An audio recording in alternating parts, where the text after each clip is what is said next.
Gents and ladies, my name is Aniket Amdekar, and on this show we are going to review Game of Thrones. Spoiler alert, if you have not seen the season premiere, then go see it now. The season begins with a flashback of two girls walking through the woods. This is the first ever flashback that the show has done in 5 seasons. And it's quite important as well. Because in the world of Game of Thrones, the motivation for every character is very important. We have seen Cercei Lannister being a complete bitch throughout the first 4 seasons. Cercei gets her 3 questions and the answers from the Wood Witch.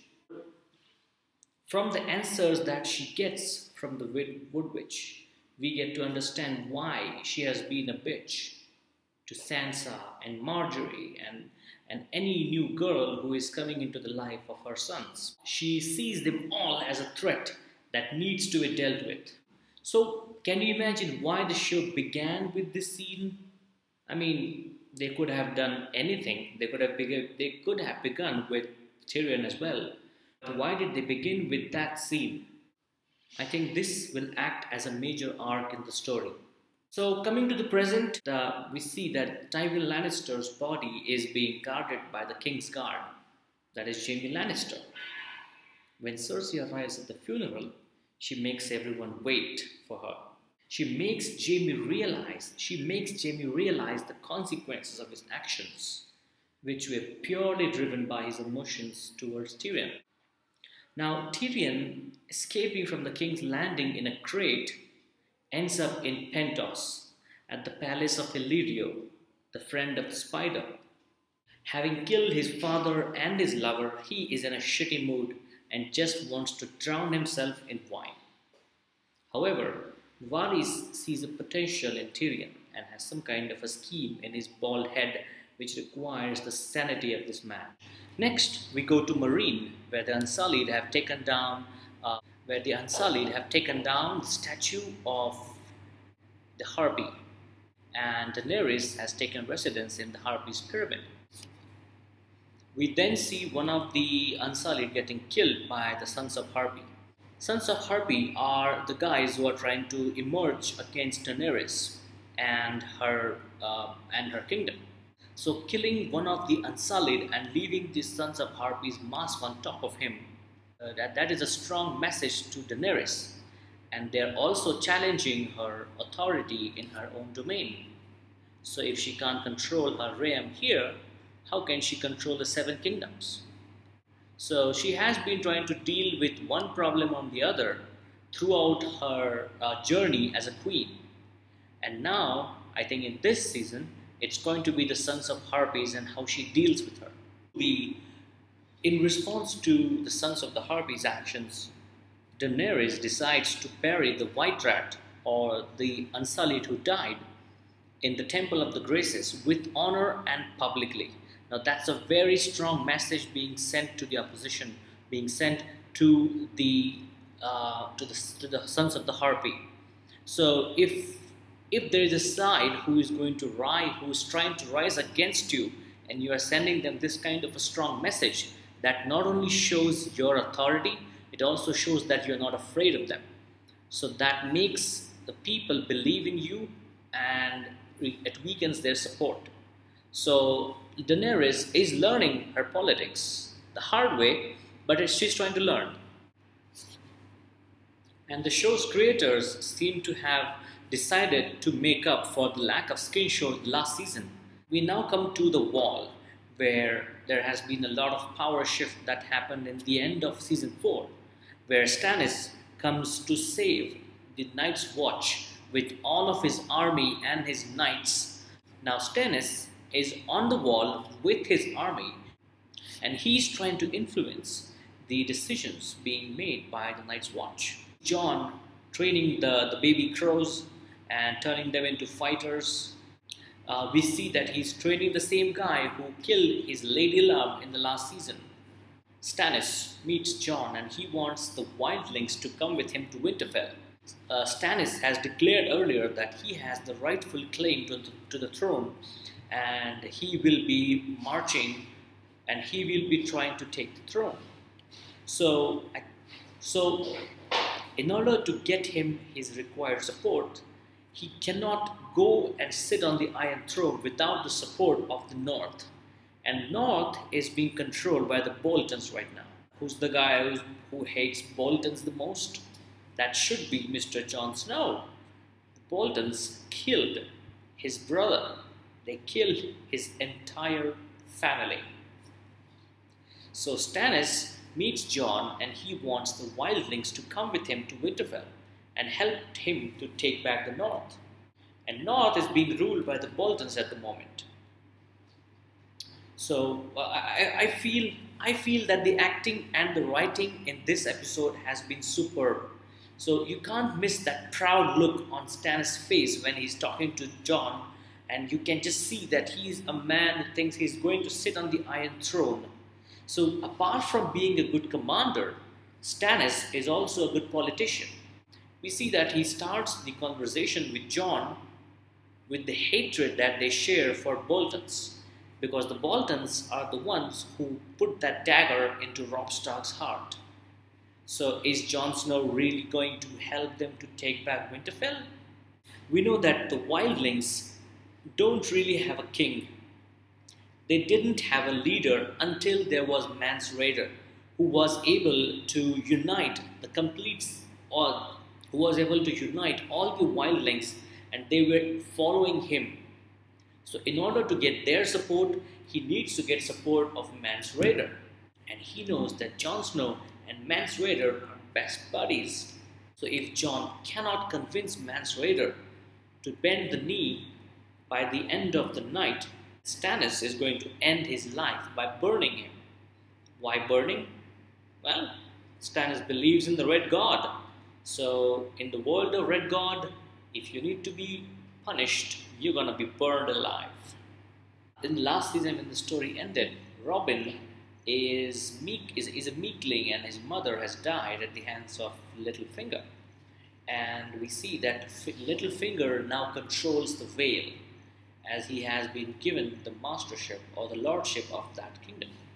So Sansa is being trained by the master schemer, Littlefinger. Now Littlefinger rules the Vale, and Robin is a weakling and he doesn't understand shit. So while Robin is spending his time training himself and try to develop some skills with the sword, Littlefinger is traveling around with Sansa. He's trying to get her as far as he can from Cercei, and at least that's what he tells her. So we see that he keeps receiving, he receives a message, and he seems to be quite content with it. He receives a message, and he seems to be quite content with it. So the damage he can do with birds flying around and carrying his messages is so dangerous. Just imagine what would happen if Littlefinger had WhatsApp on his thumbs. We now go to the funeral of Tywin Lannister, where the who's who of King's Landing is making their presence felt. Cercei is in a mood where she just wants Tyrion's head desperately. He is the deceased who took her father away from her. Now Cercei meets one of her lovers, Lancel Lannister. He has taken a new religion called the Sparrows.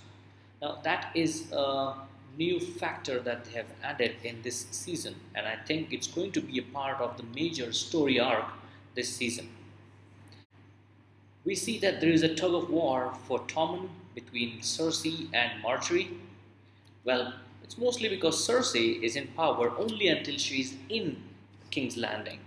Once she marries Margaery's gay brother, she is no longer the queen. And Margaery is not a complete queen until Cercei is out of her way. And that happens only if Cercei marries her brother and goes to High Garden.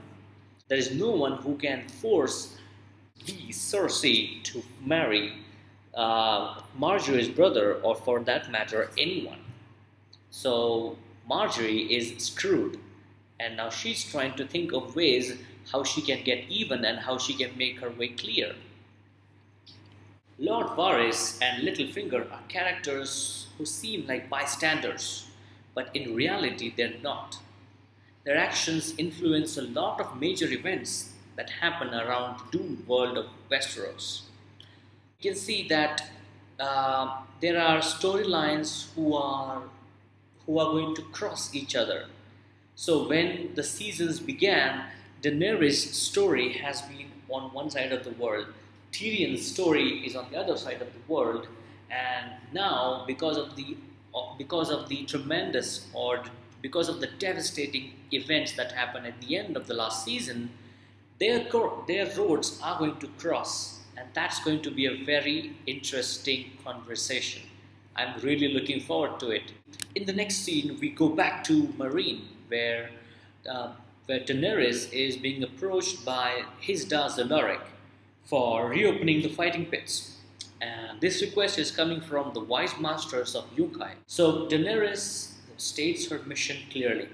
No fighting pits, no more slavery. Her lover, who has been a fighter himself, and he has been quite a famous fighter himself, tells her his story of life. Oh, he came to meet her only because he was a fighter himself. And fighting in those pits is not that bad. Then we can't talk about Daenerys without talking about her dragons. We saw two of them are chained inside the basement. One of them is flying away, flying free, killing people as he wishes. But now Daenerys is getting worried because no one has seen Drogon for weeks, and they don't know if how big he has grown. Will he come back? Would she be able to control him? Would she really be a dragon queen without her dragons? So she goes down into the basement, tries to see her babies. How are you doing? And gets quite a surprise. They have grown quite big. So if Rhaegar and Viserys, the other two dragons, have grown so big, we can just imagine how big Drogon has become by now. So that is something we are really looking forward to in this season. How big is Drogon? Can she control him? Will her dragons be ever to do something useful other than just being dragons? So next we go to the wall where Jon Snow tries to convince Mance Rayder. The conversation doesn't go as well as Jon thought he might be. He knows he is going to lose his best friend. He's going to lose his best, or rather the only friend in the world, if he doesn't agree to the terms of Stannis. And he doesn't. So we see Stannis is trying to burn Mance alive. So although there has been some changes from the books in that scene, but we cannot forget that Jon, one of the purest qualities of Jon is sympathy. So he feels for his friend who's getting burned alive, and he can't just watch it. So he steps away and kills his only friend with an arrow, to relieve him of the agony of getting burnt alive and to save him from the humiliation of the leader of the wildlings being, because we saw that Mance Rayder really tries to control himself, tries to take in the fire and not to cry and plead for the mercy of death. But when Jon sees that his friend is not going to cope up with that kind of a challenge, he just frees him from that agony by putting an arrow in his chest. That's it. That's what we see in the first episode. I will be reviewing all the episodes of season 5 and posting my videos shortly. So thanks a lot for watching my show. Please leave your comments and your opinions in the comments section. Please click on the subscribe button to watch more videos. Thank you.